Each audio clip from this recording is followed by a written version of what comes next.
Ms. Garcia, what's your pleasure?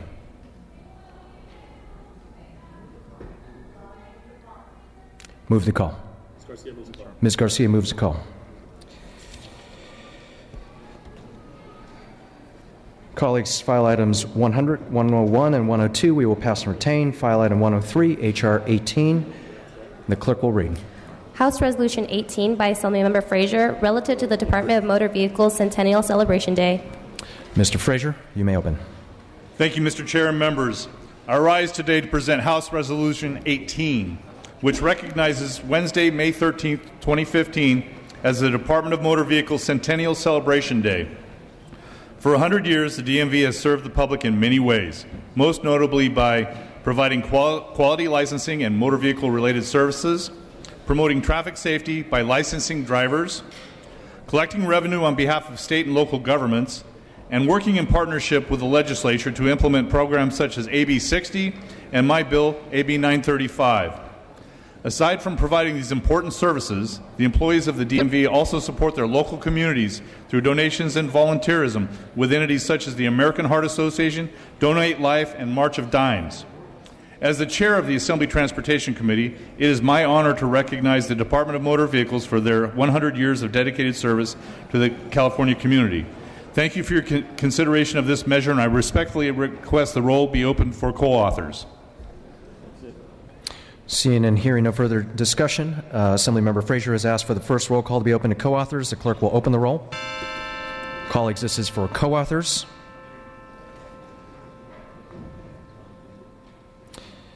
The clerk will close the roll. There are 71 co-authors that are added. Without objection, we'll take a voice vote on this measure. All those in favor, please say aye. All those opposed, please say nay. The ayes have it. The resolution is adopted. We're going to pass and retain file item 104, file item 105 we've already dispensed with, file item 106, ACR 30. The clerk will read. Assembly Concurrent Resolution 30 by Assemblymember Irwin and others relative to the armed forces.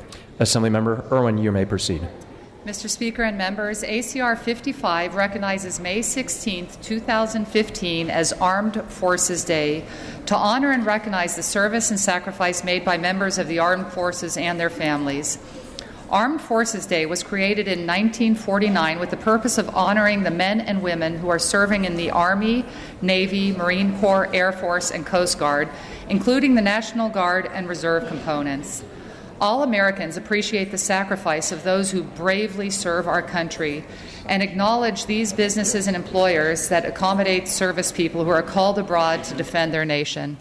Thank you, and I would like the first roll call to be open for co-authors, please. Mr. Sajan, you're recognized. Thank you, Mr. Chair.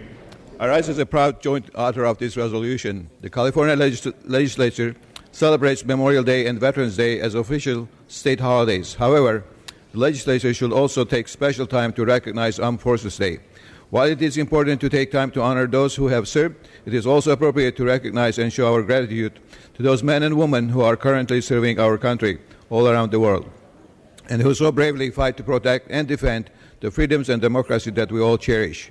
May we recognize their service and never take our freedoms for granted. Thank you. Mr. Nazarian, you're recognized. Thank you, Mr. Speaker. This holiday was established in 1949 under President Truman in order to commemorate every member of the United States military, irrespective of branch. Recent withdrawal of many of our troops who fought courageously in Iraq and Afghanistan presents us with a special opportunity to further express our humbling gratitude. Therefore, I rise today, joining my colleagues, so that we all may salute our men and women in uniform, past and present, and the families who have supported their loved ones' mission to protect and defend this great country. I ask for an aye vote. Thank you. Seeing and hearing no further debate, Ms. Irwin, you may close. Again, I ask the first roll call to be open for co-authors, please. Thank you. Colleagues, the clerk will open the roll. This is for co-authors. This is for co-authors. The clerk will close the roll. Ayes 74 co-authors are added. Without objection, we'll take a voice vote on this measure. All those in favor, please say aye. All those opposed, please say nay.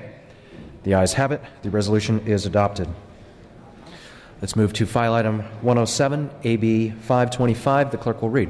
Assembly Bill 525 by Assemblymember Holden and others, enact relating to franchises. Mr. Holden, you may open. Thank you, Mr. Speaker.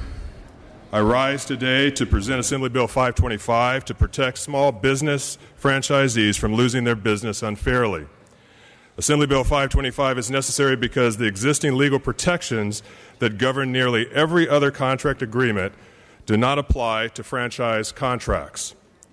And while no one forced me to sign my franchise agreement with my franchisor, I would never have guessed that I had fewer legal protections than other contractual relationships. Franchisees can be terminated for good cause, a legal standard rarely used in contract law, and even if the franchisor is in the wrong, the franchisee is severely limited in the equity or damages they can recover, frequently leaving franchisees penniless. The standard commonly used to judge noncompliance in most other contracts in California is substantial performance. And so Assembly Bill 525 mimics this standard and replaces the current good cause standard with the well-accepted substantial compliance standard for termination of the franchise. Not only does this standard have significant acceptance in California contract law, but it has successfully been used to govern franchise relationships in other states: New Jersey, Wisconsin, Arkansas, and Rhode Island since early 1970.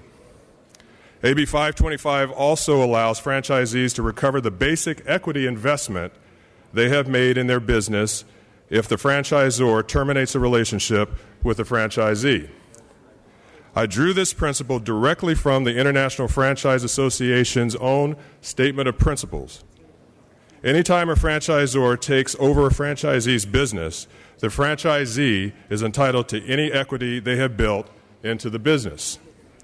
Finally, Assembly Bill 525 enables franchisees to sell their businesses to a qualified new owner so long as the franchisor approves. These basic changes level the playing field between franchisors and franchisees. Each of the changes proposed are modeled after states with balanced franchise law. Many of you who were here last year remember the debate surrounding Senate Bill 610, which was a much different bill than the one you'll be asked to vote on today. In fact, I've worked with the International Franchise Association to address concerns they have had with the bill, even striking whole sections to ensure clear, balanced, and enforceability. I'm committed to continuing to work with them in the Senate. The governor vetoed Senate Bill 610, citing two major concerns. The substantial and material breach standard for terminations was an untested and an unknown legal standard that would result in endless litigation. The governor also wanted more information on the problems that existing franchise relationships have. AB 525 eliminates the substantial and material breach standard. Also, several very disturbing revelations regarding franchisee satisfaction and dishonest franchisor practices show the need still exists for the bill.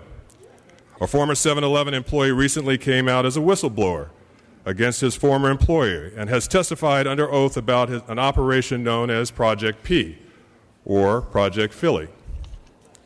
Project P was a deliberate effort to intimidate franchisees out of their profitable business in order to sell it to another franchisee that would pay a higher fee, resulting in a windfall for 7-Eleven.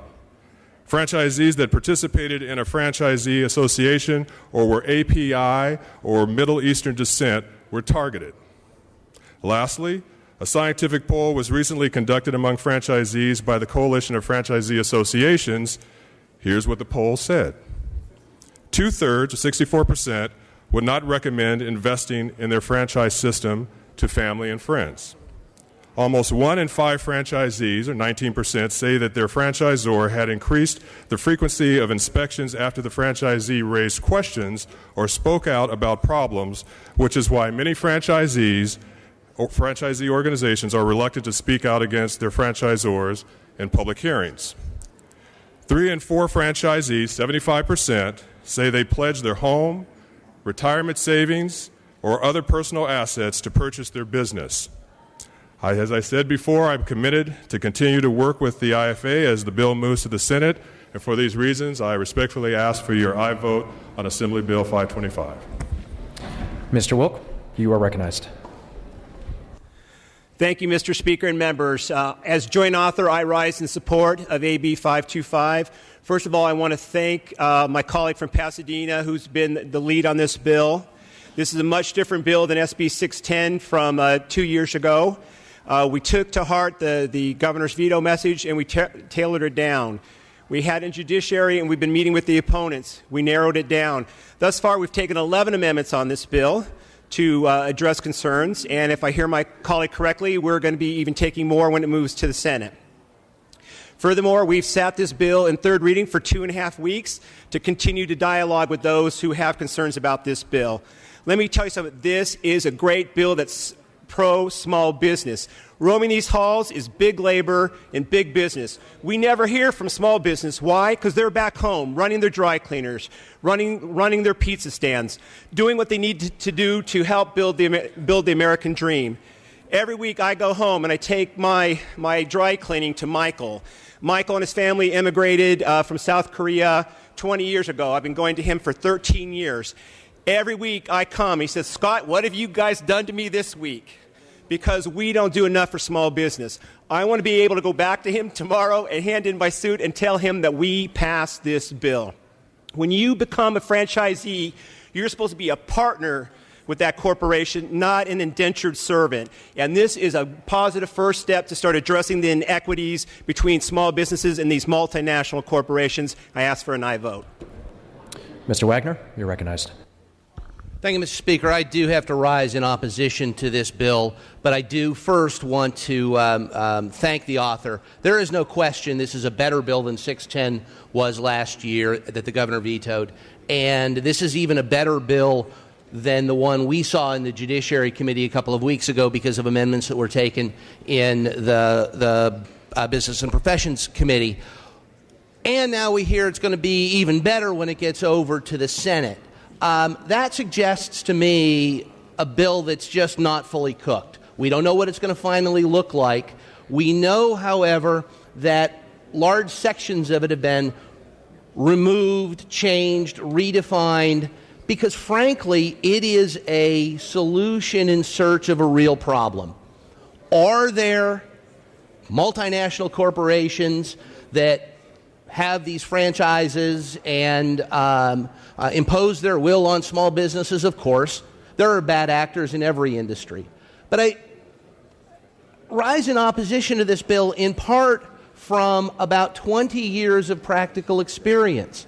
I have represented both franchisees and franchisors in litigation over these franchise agreements. I've represented them in the fast food industry, the telecommunications industry, the oil and gas industry.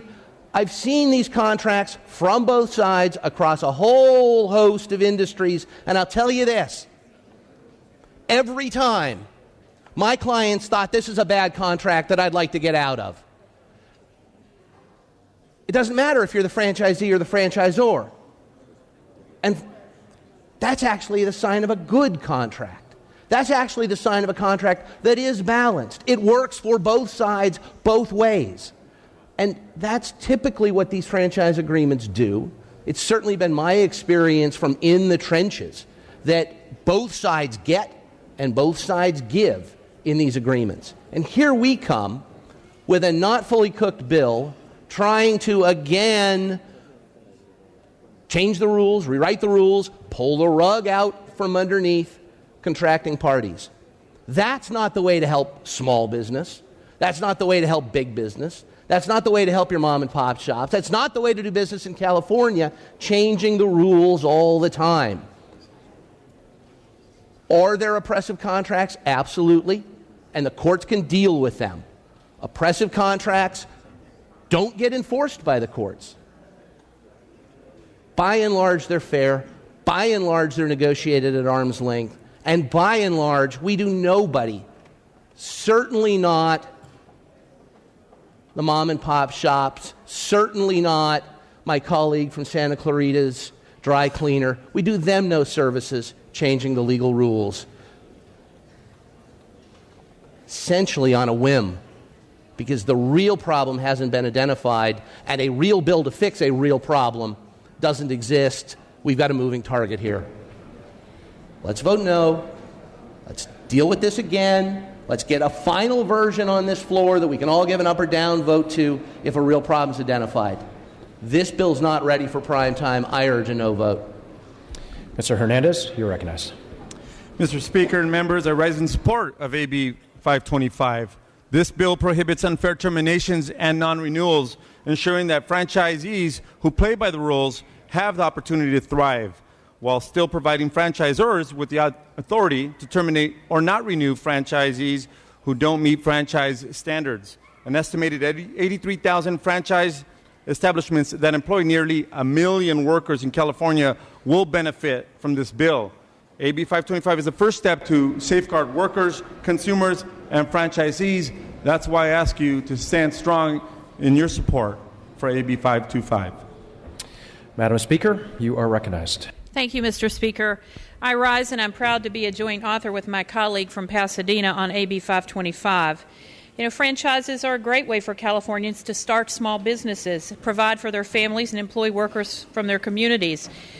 And it's a great way for disadvantaged communities, communities of color, and minority communities to break into the business world. In fact, nationally, 21% of all franchises are owned by persons of color. But owning a franchise also involves a lot of risk and hard work. Statistics show that 79% of franchisees make a salary of less than $50,000 annually. 71% operate at a loss or no profit.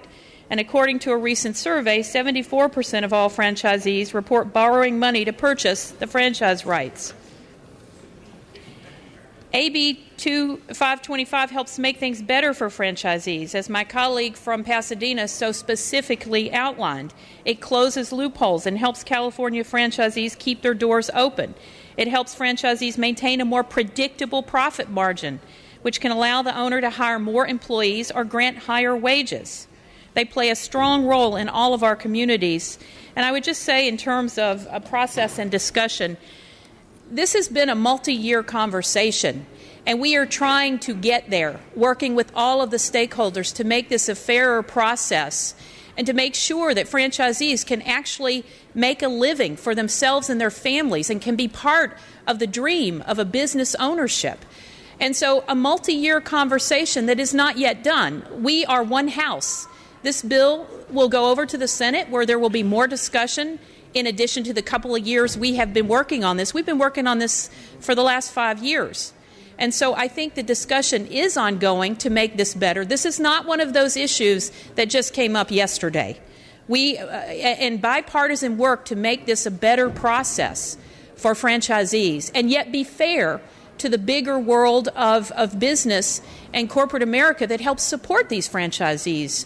So what I would say is this bill will be coming back to us on concurrence, and if there are more changes as the discussion continues, as the author of this bill has promised that there will be discussions, then it will come back on concurrence or it will come back for our process. So this is absolutely discussion, dialogue, working to get it right. This is the best that we have to offer in the legislature as far as making something work for everyone. So I would urge your aye vote today so that we can move this along and continue to try to do something to support small business in California.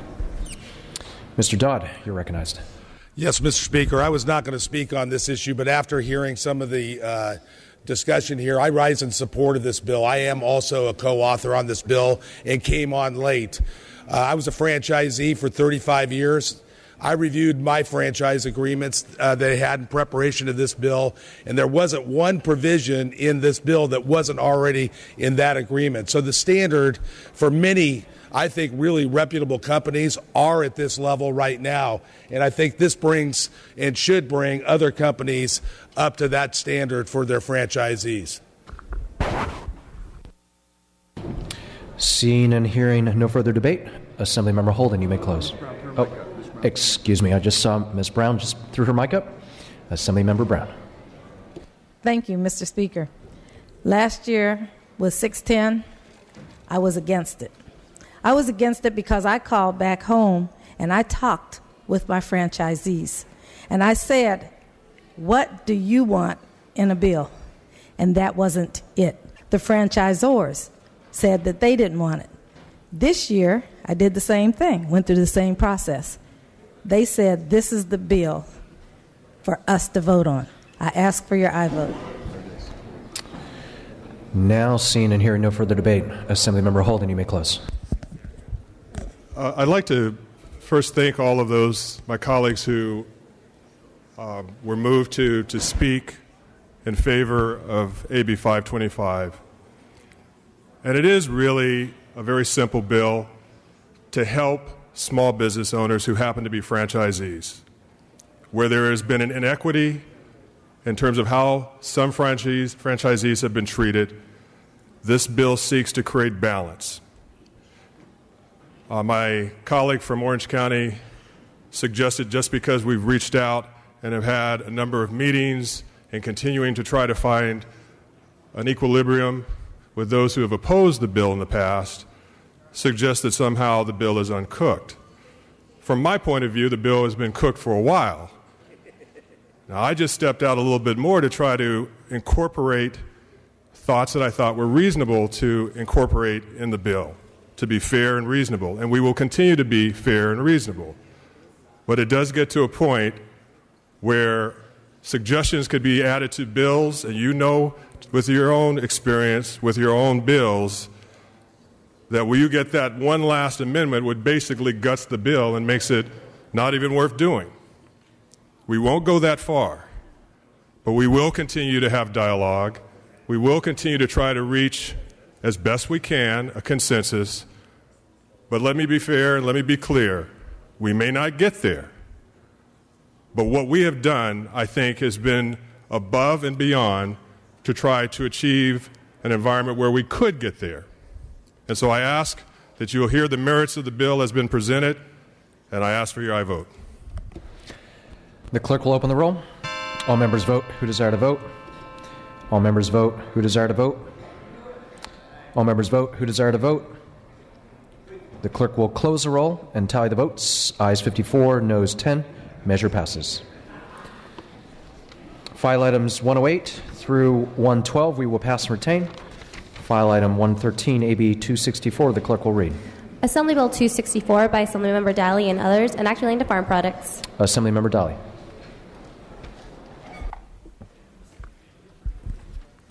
Thank you, Mr. Speaker. Today I'm presenting AB 264, which will harmonize all seed transactions and clarify that they are governed by the state and federal seed acts. By eliminating the confusing language in the Market Enforcement Act, the bill will be subject to all seed transactions to one dispute resolution standard, one set of regulations, and one licensing program. This bill has bipartisan support. I'm a seed farmer. It is very detailed, but I would respectfully ask for an aye vote.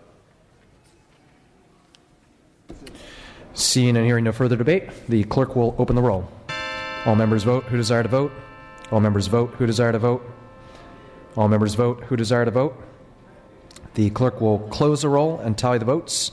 Ayes 76, noes 0. Measure passes. File item 114 we have already dispensed with. File item 115 for purposes of amendments. That is AB 1004. The clerk will read. Assembly Bill 1004 with amendments by Assemblymember Daly. Mr. Daly, you may open on your amendments. Today I'm taking up AB 104 for purposes of amendments. The amendments are technical and clarifying in nature, and I respectfully ask for an aye vote. Seeing and hearing no further debate, we can take a voice vote on the amendments. All those in favor of the amendments, please say aye. All those opposed to the amendments, please say nay. The ayes have it. The amendments are adopted. The bill is out to print and back on file. File item 116, AB 1338. The clerk will read. Assembly Bill 1338 by Assemblymember Gomez, enacting to vehicles. Mr. Gomez, you may open. Thank you so much, Mr. Speaker and members. Today I'm presenting Assembly Bill 1338, which will simply rename the fund in the state treasury for revenues derived from specialty domestic violence license plates, incorporating sexual assault into the name. This is a needed follow-up to my bill, Assembly Bill 2321, which was signed into law last year and established a specialty license plate to fund domestic violence and sexual assault prevention in California. AB 1338 renames this fund the California Domestic Violence and Sexual Assault Prevention Fund and clarifies the use of the funds to support both domestic violence and sexual assault prevention grant programs. The changes outlined in Assembly Bill 1338 will help ensure that this important program is administered as intended. There is no opposition to this bill, and I ask for your aye vote. Thank you, Mr. Gomez. Seeing no discussion or debate on this item, the clerk will open the roll. All members vote who desire to vote. All members vote who desire to vote. All members vote who desire to vote. The clerk will close the roll and tie the vote. Ayes 79, no 0.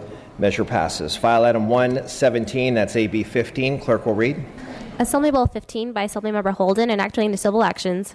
Mr. Holden, you may open. Thank you, Mr. Speaker. I rise today to present Assembly Bill 15 relating to human rights abuse. When victims of torture, war crimes, trafficking, and crimes against humanity file cases in state court, they must assert tort claims such as wrongful death, assault, or battery. In California, these human rights abuses carry a 2-year statute of limitations, which is often too short to gather evidence to ensure victims of abuse get their fair trial. AB 15 extends the statute of limitations for wrongful death, assault, trafficking, or battery to 10 years, aligning the time limit for filing a human rights claim in California with current federal law. Additionally, this bill would also revive eligible claims allowing victims of other historic incidences of egregious human rights violations to seek a remedy for the abuse they've suffered. AB 15 has no known opposition and passed out of committee with bipartisan unanimous support. I ask for your aye vote. Thank you, Mr. Holden. Mr. Wagner, you're recognized. Thank you, and I am not going to provide that opposition. In fact, I'm going to speak in favor of this one. Really what we're doing here is we are taking a unique set of crimes that are recognized under international law, and we are taking them sort of out of the artificial framework of state tort law that they currently exist in and that the current statute of limitations apply to. It's appropriate that those statute of limitations apply in those run-of-the-mill tort, negligence, injury to person type cases. These are somewhat different. In fact, these are of a wholly different nature, the types of crimes against humanity, the types of torture, etc., the cases that this bill is seeking to address. It is appropriate, I think, to take them out of the existing framework for a limited period of time and allow victims of these crimes against humanity and these real heinous crimes to really have their day in court without forcing them into the artificial box of existing tort law that really does deserve shorter statute of limitations and really does otherwise apply. So I applaud the author and his efforts here. I think this is a sensible bill, a limited bill, and for that reason would urge an aye vote. Thank you, Mr. Wagner. Mr. Holden, you may close. Thank you, Mr. Speaker. I ask for aye vote. Thank you, Mr. Holden. With that, the clerk will open the roll. All members vote who desire to vote. All members vote who desire to vote. All members vote who desire to vote. The clerk will close the roll and tally the vote. Ayes 75, no 0. Measure passes. File item 118, pass and retain. Moving to file item 119, that's AB 1310. Clerk will read. Assembly Bill 1310 by Assemblymember Gatto, enacting into disorderly conduct. Mr. Gatto, you may open. Thank you, Mr. Speaker. Recent investigations into cases of cyber exploitation have revealed the need for new search warrant capabilities for this new class of crime, as well as other jurisdictional fixes. AB 1310 would allow prosecutors to bring an action against an individual in the jurisdiction in which the individual whose image was published resides, effectively addressing the problems we outlined. If passed, jurisdiction will include the county in which the offense occurred, the county in which the victim resided, or the county in which the image was used for an illegal purpose. I've been working closely with our Attorney General on this measure to give law enforcement the necessary tools to better investigate and prosecute cyber exploitation cases, and I respectfully ask for your aye vote. Thank you, Mr. Cotto. Seeing no discussion or debate on this item, the clerk will open the roll. All members vote who desire to vote. All members vote who desire to vote. All members vote who desire to vote. The clerk will close the roll, tally the vote. Ayes 75, no 0. Measure passes.